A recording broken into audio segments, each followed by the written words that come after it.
What have I done? My allegiance is to the Republic, to democracy! Your powers are weak, old man. I have a bad feeling about this. When the time comes, he must be trained. Like you trained his father? Hello there. Hello there, and welcome to episode 4 of Kenobi Cast. My name, obviously, is Bryant, and joined with me tonight are... You already know it's Robbie Rice. And Brendan! Yes. Guys, this is the 4th episode of Kenobi Cast, and it raises a very important question. And I was thinking about this all week. Is this our New Hope, or is it our Phantom Menace? What do you mean? Technically, episode 4 of Star Wars is A New Hope. Correct. But the 4th Star Wars to release is A Phantom Menace. Ah, I see what you're doing there. I think it was definitely more like A New Hope. Because this episode was trash. Wow. Worst episode of the series so far. Whoa. I thought you were going to say because one of us was going to die in the end, like Obi-Wan and A New Hope, but you clearly have some thoughts about this week's episode. It just was, Yikes. It was so different than the rest. The rest gave me such good feelings, and this one was just, it wasn't Short. bad, but of the 4 episodes, this was clearly the worst one. All right, I'm going to try to put on my therapist hat right now. And I assume the reason this was trash for you is that your hero only showed up for like 2 seconds of the episode. No, yes, that's part of the problem, sure. But it just, there was so much, like, I don't even know how to explain it, honestly. I need to kind of process as we talk about this why I thought it was the worst episode. All right, we'll dive into it. But before we do, just some quick housekeeping. If you're watching this on YouTube or listening to it on Spotify, thank you guys so much. We appreciate all the support. I've seen the numbers from the first 3 weeks, and you guys have just been absolutely knocking out of the park. So if you're watching it on YouTube, please remember, hit the like button. Make sure to subscribe to the channel. And if you're listening to this on Spotify, please also do us a favor. Make sure to follow the podcast. Not only does that help us with promoting it on Spotify, but it also keeps you alerted to all the future episodes that get posted on this channel. So please, thank you guys so much. Obviously, there's a lot to talk about, a lot to break down on this week's episode. We start off on our way to Jabeem. Obi-Wan wakes up on the ship. We see Tala talking to him, basically saying, hey, we're taking you to Jabeem. Hold on there. Burned. We're going to rescue you. And then they place him into a Bacta tank where we get this really cool sequence where we get like the similarities between Obi-Wan in a Bacta tank and Darth Vader in a Bacta tank. And we start seeing flashbacks to him getting his butt whooped, which I think we all admit happened in last week's episode. Oh, just left burned and beaten. And I'm starting to wonder here, when they were both placed in there, it almost seemed like there was this force connection, kind of like with like what we saw with Rey and Kylo in the newer trilogy. Do you guys think that's what's going on here? First off, I'm going to correct you. You said really cool sequence, and that sequence was stupid. Second off, yes, I think that's what's happening. You are so negative. And I think that today. they're doing it because they want to prove that the things that they introduced in the new movies that everybody hated happened previously as well, even though this came out after that. It's silly. Okay. But yes, I think that they are going that route of force connection. He thinks that they're trying to make all the movies tie in together more seamlessly. Is that what it is, where you've seen it everywhere now? Is that what it is, B? I'm just waiting until they do force healing. I'm waiting for Leia to force heal Obi-Wan, like at this point. Okay, I thought we made it very clear that Star Wars movie was one of my top 3, and you're just dragging it through the mud right now. And we also made it very clear that opinion was actually not good. Well, I'm going to blow you away with this opinion, because when they were in the Bacta tank, okay, clearly having a moment together, I just wanted them to play the song of like, turn around, every night and then I get a little bit lonely. And just, I'm going to be the bad guy of this podcast, and I don't care. Yeah, I mean, before we started recording, you were like, I am in a mood tonight. And I thought you were joking, but you're definitely in it. I literally just watched this right before we got on to record this. You know what? You sound a lot like Kylo right now. You sound like you're just throwing a fit. I am not that square.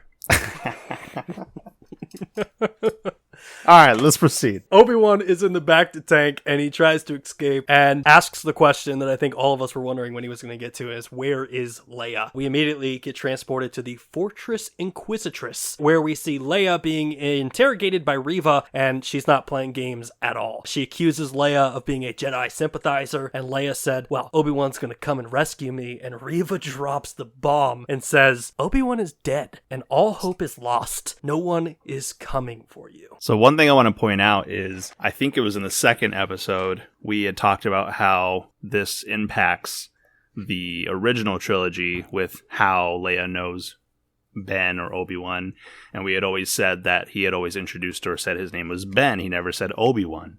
And then Leia never said his name. She just kept saying, he's going to come get me. And then Reva had said, Obi-Wan is dead, and I'm not sure if that was the first time she heard Obi-Wan or not. But I know that was something we were discussing, I think, like I said, in episode 2. So curious if she just knew immediately. I don't know if you guys have a remembrance of him being called Obi-Wan to her. I think Tala said Obi-Wan in the last episode, but I don't know if Leia would have heard it. Well, so I read a thing online about that, because, yeah, that was my theory, too, that she didn't know that he was Obi-Wan, right? To her, he was always Ben, and when I was reading about it online, that a lot of people were saying that's basically nearly impossible unless she's deaf. Like, so many people have called him Obi-Wan at this point in front of her. So I kind of was like, well, I don't know. I don't know really what they're going to do with it. But I mean, it was very clear that she straight up called him Obi-Wan directly to her today. So does it break the fourth movie? I don't know. It's been a while since I've seen it, so I don't remember exactly what she says to him, but I don't think it breaks the movie by her knowing that Ben is Obi-Wan. We are then taken back to Jabim, where Tala and Obi approach Roken, which is O'Shea Jackson Jr. Hey, Ice Cube son. Hell Yeah. The galaxy just got so much more gangster. I thought Han Solo was the coolest guy in the galaxy, but no, I want to hang out with Roken. I think that's the new badass. Something my dad immediately called me after he was done watching this episode. And he is a huge, I guess I have to call him Las Vegas Raiders fan now. But he was back in the days of Oakland Raiders. And of course, Ice Cube is like the president of the Raider Nation. And they use Darth Vader a lot as the unofficial mascot of said Raider Nation. So he called me up so excited. And he's like, oh my gosh, they have the son of the president of the Raider Nation and the mascot, and he was just so hyped about the Raiders, so I just had to give a shout out to Dad. Now, Brendan, as the most square one of the group, do you know who Ice Cube is? Like the actor, right? Yeah. Yeah, of course I know who Ice Cube is. He's like, is that the guy from Are We There Yet? O'Shea Jackson Jr., or whatever his name is, played Ice Cube in the movie. Yeah. He played his own father. No, I'm just joking with you because when I came over to your house once, you were like, you got to see this movie. It's one of the greatest movies of all time. And I think that was Straight Outta Compton. Are We There Yet? Yeah.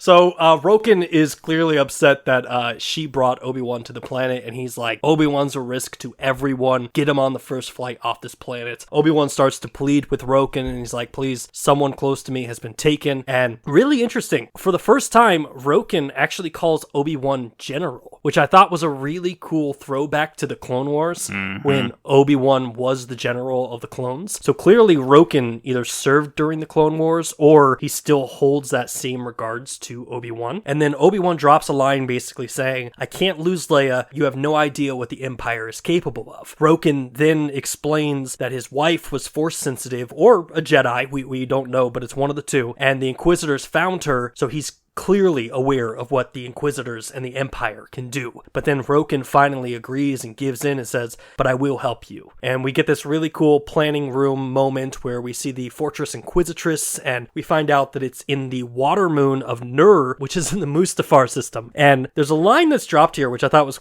really badass. When they say Mustafar system, someone goes, that's Vader's system. Do you know how much of a badass that you have to be that someone's like, that solar system, that's where that guy lives? So first off, commenting on, I didn't realize it was his wife. I thought it was his child, so I must have not been fully paying attention in that moment. I didn't catch that. Yeah, he said his wife. Also, I think he said general out of respect, just to be clear. I don't think he means he served or anything.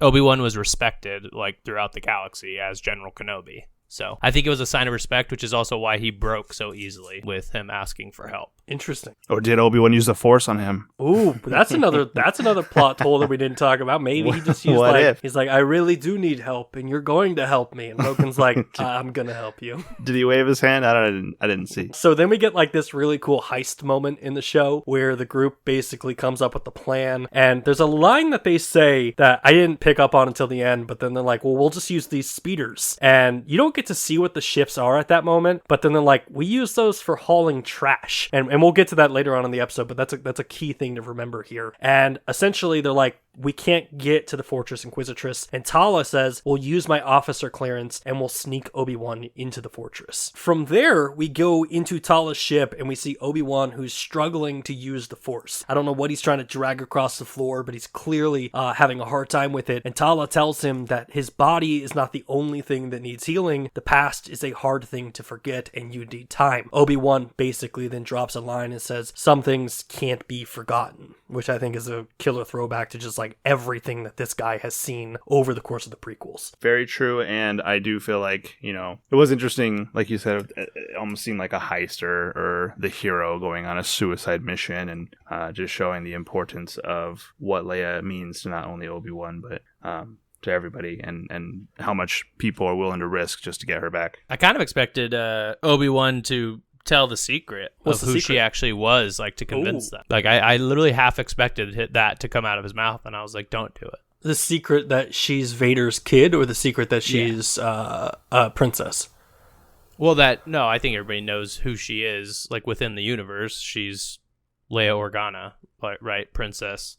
But I felt like the secret he was going to say was that she was Anakin's kid. Wow. And whether people know that Anakin is Vader or not, which I truly don't think that people know that Anakin became Vader except for a few close people to Vader. I mean, as close as you can get to a badass like that.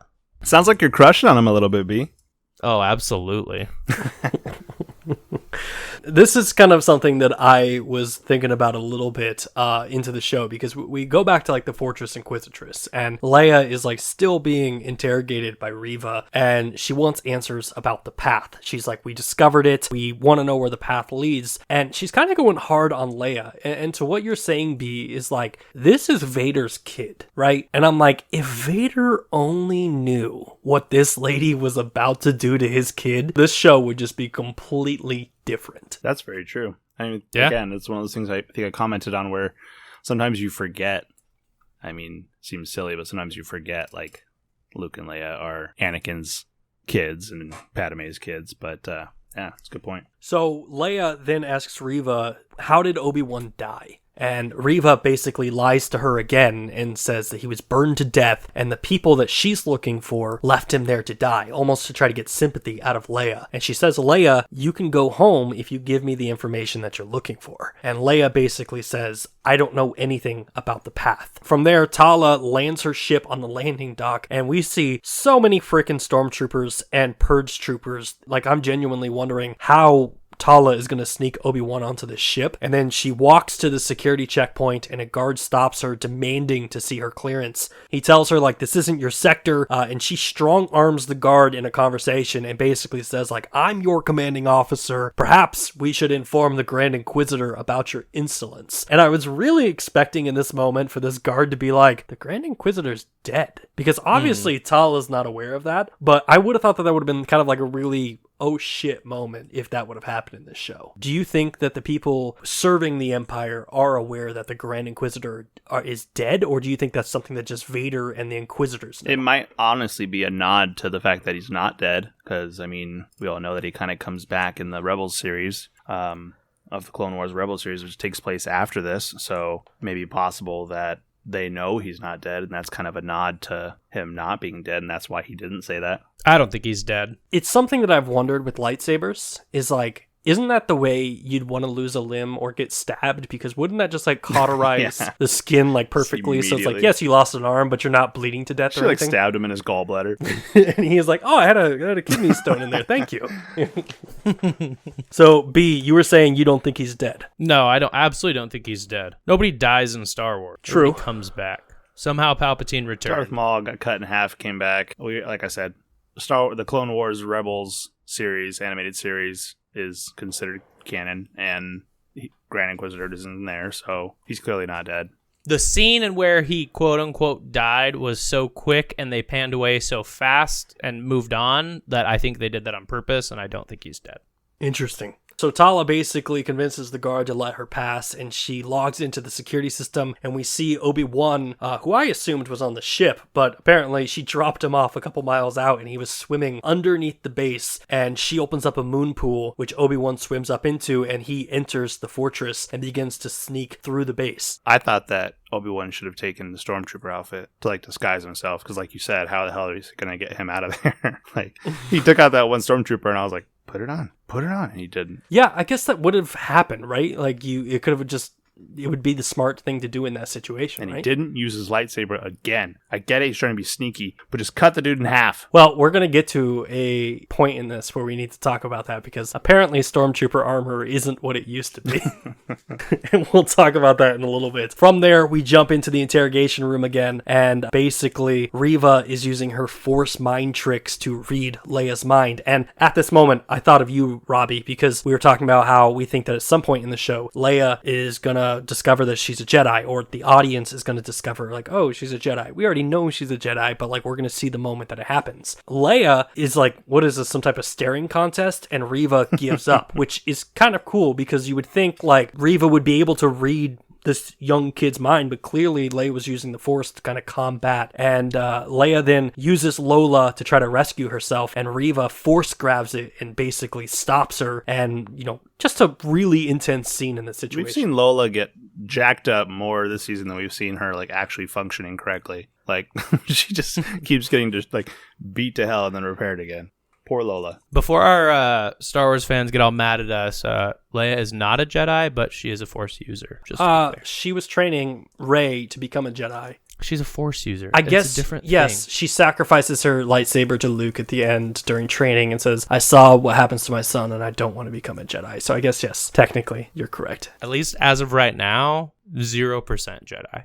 Anyway, back to the story. Obi-Wan is sneaking through the hallways. A guard approaches Tala and he's like, hey, you don't belong here. Pulls her away from the station, and Tala begins to choke the hell out of this guard. And Obi-Wan, in the meantime, is forced to walk the hallways without her help. Oh, Again, this pause! is the point of the Pause! I'm so sorry. I meant to bring this up when you talk about that last scene. So I don't know if you guys caught, but Reva, as you said, like, messed up the droid, like we had talked about, but she also made a comment that she had a droid when she was younger, and she almost looks off into space and she says that it was taken from her just like everything else. And Brendan, you made a comment earlier in our podcast series that you think she's trying to kill Vader. And then I brought up the Padawans that we saw at the very beginning of the series. I think she was one of those Padawans. And Brendan, I'm starting to think you're exactly right.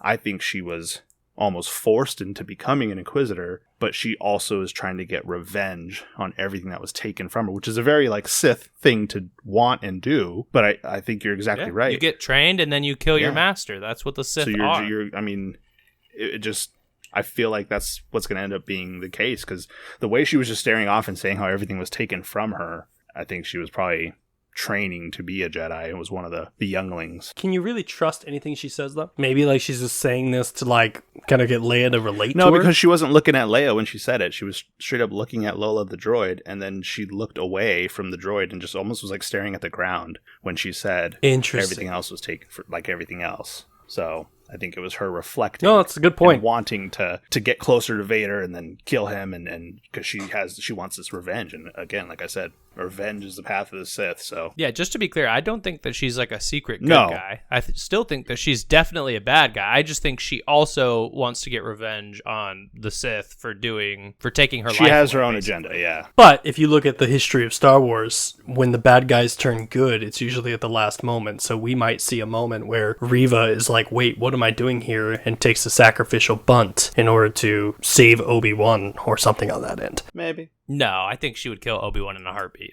I don't think she cares. I don't think the only thing she wants is for herself to get revenge, I think. Anyways, back to Tala choking the shit out of a stormtrooper. So Obi-Wan, because Tala cannot talk to him, essentially is walking through the hallways, and he almost gets caught by some stormtroopers, and he's forced to use Jedi mind tricks in order to distract the stormtroopers, which I thought was like kind of like the first sign outside of the ship that Obi-Wan is finally coming back in tune with his Force powers. That was super cool. We jump back into the interrogation scene, and Reva is trying to reason with Leia at this point, being like, we're all on the same side, kid. And, Leia's like, I'll tell you where the path is, but I have to tell my father first. Clearly trying to get, like, her dad to come rescue her. And Reva's like, nice try, and orders the stormtroopers to take her to the torture room. And Leia's brought into the torture room, and she's screaming for help. And this was the moment in the show that I was like, if Vader only knew what you were doing to his daughter. Like, I have a 7-month-old daughter, and I'm like, I protect that kid with my life. And if I knew that someone was treating my daughter that way,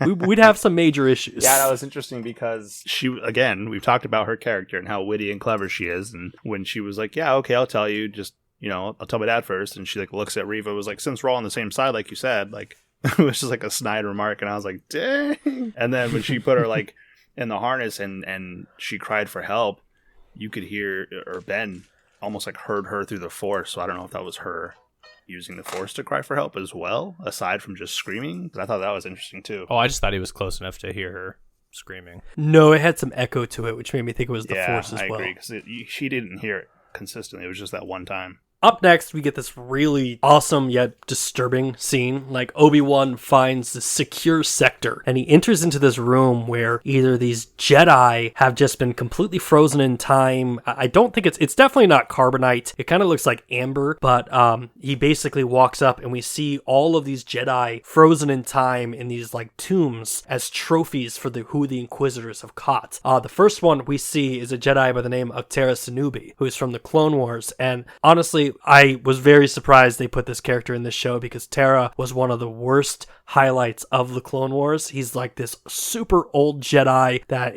moves like molasses and I absolutely hate this character. So I was kind of bummed to see this. But then we also see other Force users. We see a Padawan who is wearing the exact same garb as we saw at the beginning of Order 66. And I hope you guys have your phone next to you because I just texted you something. And this was something that I saw online where Obi-Wan was standing next to all of these things. And if you zoom in to the container, that looks a whole lot like motherfucking Mace Windu. Oh my god, you're right. That does. It's interesting. Or it could be Voldemort.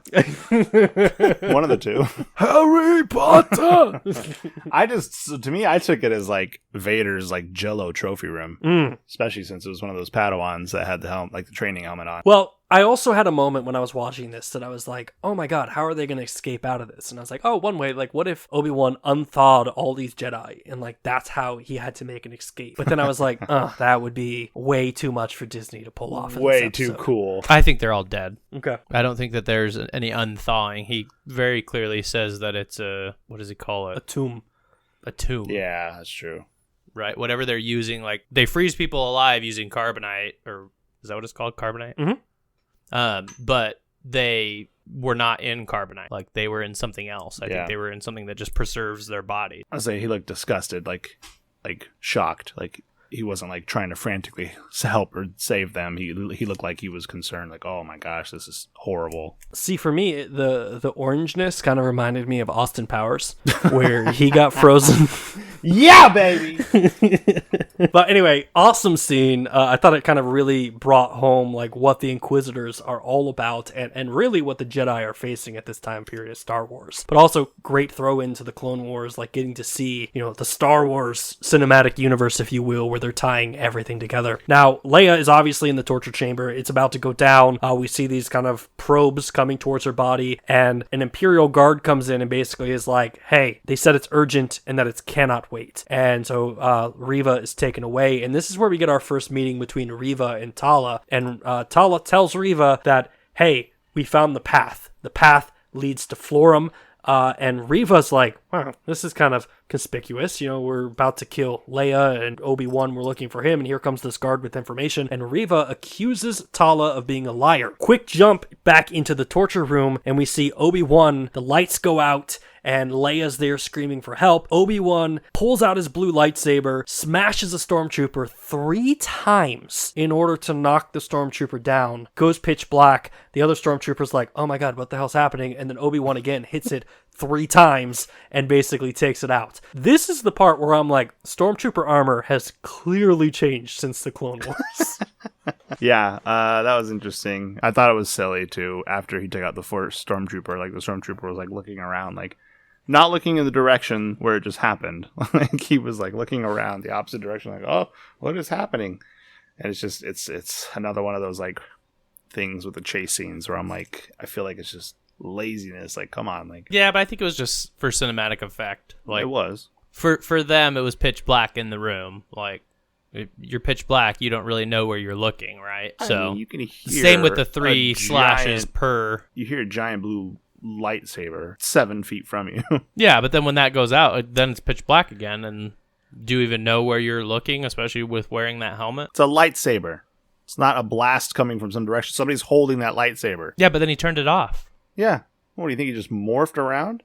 Like he just was not even looking that same direction anymore. I don't know. I thought it was interesting because in the Star Wars video games, your lightsaber doesn't seem to have the same effect. Like it's always kind of like takes multiple swings to take out stormtroopers. So it's like, oh, maybe they're trying to play homage to that like in the video game universe, the lightsaber isn't as powerful. Like, and obviously that's just me overthinking this, but we also get to see the first look at the Purge Troopers in this, which are strictly from the video games and were based in the Fortress Inquisitress, which is from the video game. So I was like, oh, maybe there's a chance. But at the same time, again, I'm literally just watching this as a fan. I have no clue at this point. It was a cool scene, though. So we go back to Tala and Reva talking, and essentially Reva is beginning to interrogate Tala, and she's like, admit that you're a spy. And Tala throws her off, and she goes, I am a spy. I clearly spent years undercover with the rebellion trying to find the path, and now I have all this evidence for you, and Obi-Wan is clearly on Florum. We then jump to Leia and Obi-Wan sneaking through the hallways. A Seeker protocol droid finds them, causes the alarm to go off, and Reva finally realizes Obi-Wan is in the fortress. Obi-Wan and Leia are running through the hallways. They're confronted by stormtroopers, and he finally draws out his lightsaber to block blaster fire. And I wrote this down because it was like, oh yeah, Obi got his groove back. I was like, yeah, he's finally getting back into the swing of being a Jedi. That's true. I wrote down the same thing, that he was doing what he used to do. I mean, you used to see from episode 1, very opening scene where he's deflecting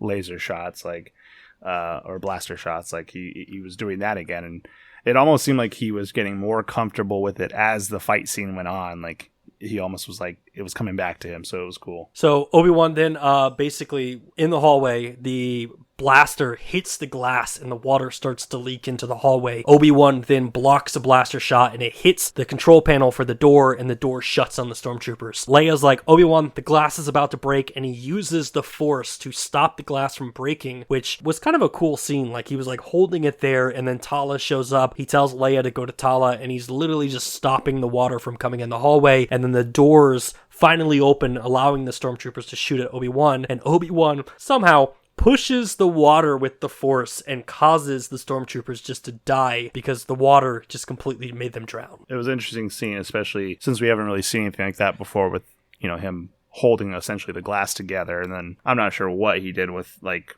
using the Force to send the crack further down towards them and then allow it to break. It was crazy. But another cool scene where when he was running with the lightsaber, I was like, turn it off. What are you doing? Like he was running within his hand straight at them, and it wasn't. I know, until and it was like through. right next to Leia, like half the time. I was like, oh god, watch out, Leia. Jeez. I will say, when we went to Galaxy Edge a couple months ago and I built a lightsaber there, I made a green lightsaber. But after watching this movie, I'm just like, I should have made a blue one. I was like, the blue lightsaber just looks so dope. I'd make a red one. Purple. You realize that purple is only assigned to Mace Windu. Well, purple's just my favorite color, so that I would make a purple one. Red's my favorite color, so. Red's also the color of the Sith. Yeah. I'm okay with that. Wow. Sorry, I've got some major issues on this podcast.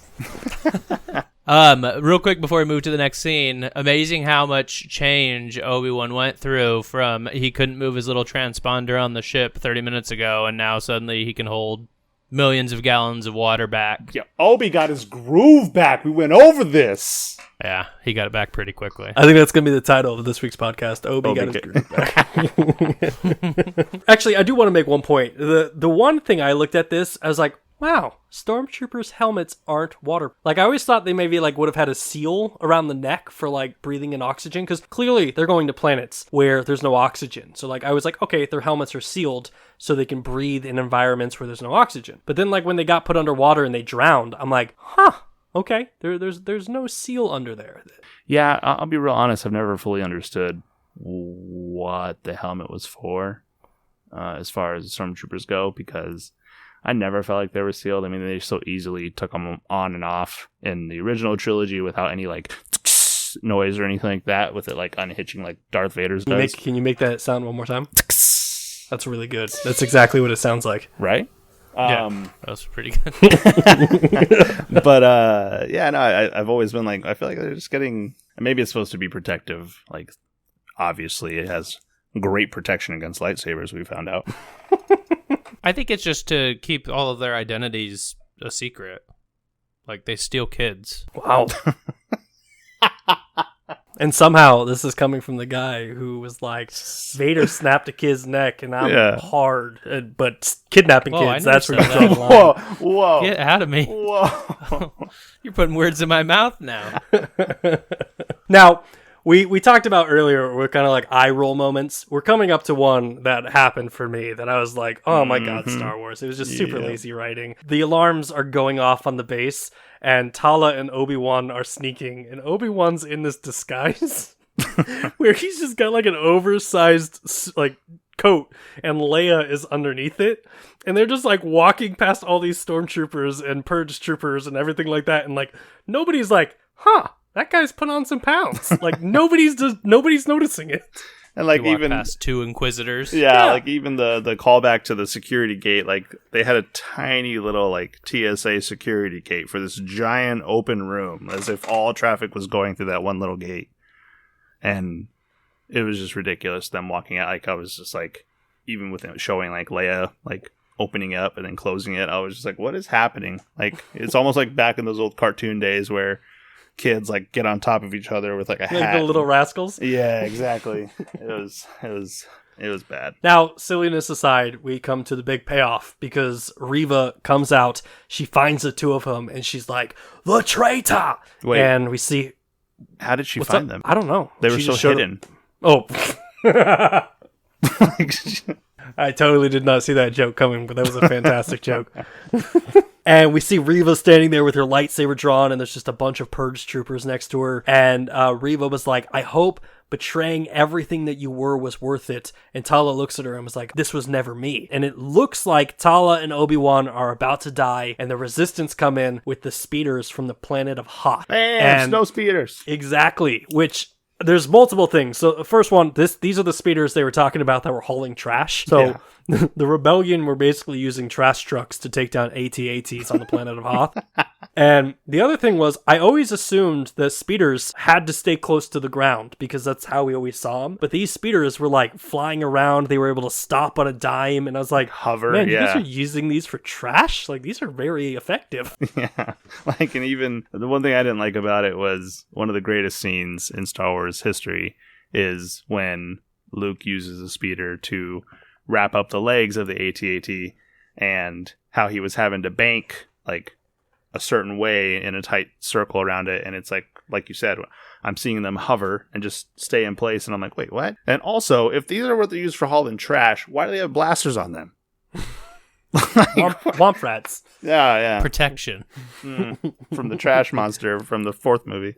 Exactly. Sand monsters and everything on that end. This is where we get introduced. I guess we were introduced to them earlier in the episode, but Wade and Sully are the pilots. And they basically, Sully lands so Obi-Wan and Leia and Tala can jump in, and Reva starts charging at them, and Wade comes in and just starts unloading blaster shots on Reva, and she's just deflecting them with her lightsaber, and Wade is like, all right, they're gone, and he flies off, and Reva picks up, I think, like a bomb or like a missile or something like that, and basically force throws it at the ship, and it causes it to explode. Yeah, and it was really just probably the most heartbreaking moment in Star Wars history, because the character development of those two were just really, really done well. And I just really cared about Wade, you know? So connected. Mm-hmm. Did you guys ever play Star Wars Force Unleashed? No. Yes. Brendan, there's a scene where Starkiller, who's like Vader's apprentice, he pulls a Star Destroyer out of the sky using the Force. Like, Force grabs it and just pulls it down and causes it to crash. And I was Like a giant Star Destroyer? oh yeah. I'll send you the link after we get off, but it's one of the most epic moments in Star Wars gaming. Holy cow. And I was like, that would have been a really cool thing. Instead of her throwing the thing and making it explode, is if Reva would have just used the Force and grabbed the ship mid-motion and just like pulled it back or forced it into the ground. I was like, that would have been so sick, and it would have built into Reva's like villainhood of like, oh man, don't mess around with this girl. So from this point, Brendan, your boyfriend, shows up, and he's very disappointed in his kids.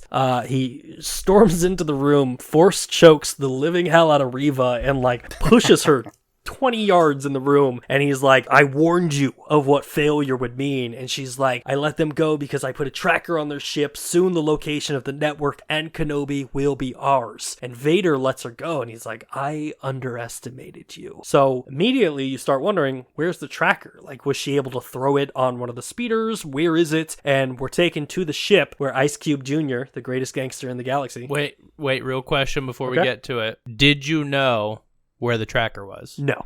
Before we say anything about the tracker, like in that moment when she said she put a tracker on them, did you know? No, I was going to say, I was trying to remember like a moment where, you know, she had thrown something on the ship, or because the way that Vader was asking and the way she said it, she said the tracker is going to follow him wherever he goes. I knew exactly where the tracker was as soon as she said that line. Yeah, I guess I assumed maybe she could have put it on like Tala or on Leia somewhere, but I didn't expect what the reveal was. Oh, I knew it because, I mean, we can get to it now. Yeah, let's talk about tracker, it. But... the tracker is in Lola. Not only has Lola died twice, but now she's a traitor. Well, she never actually hurt Lola. If you watch that carefully, she just holds Lola the whole time. She never actually destroys her or anything. And then ends up giving her back for some reason. And if you're torturing somebody, why would you give them back their little droid? I'm pretty sure I saw her like step on Lola or something, or like hit her with her hand or something. No, she just held it in her hand the whole time.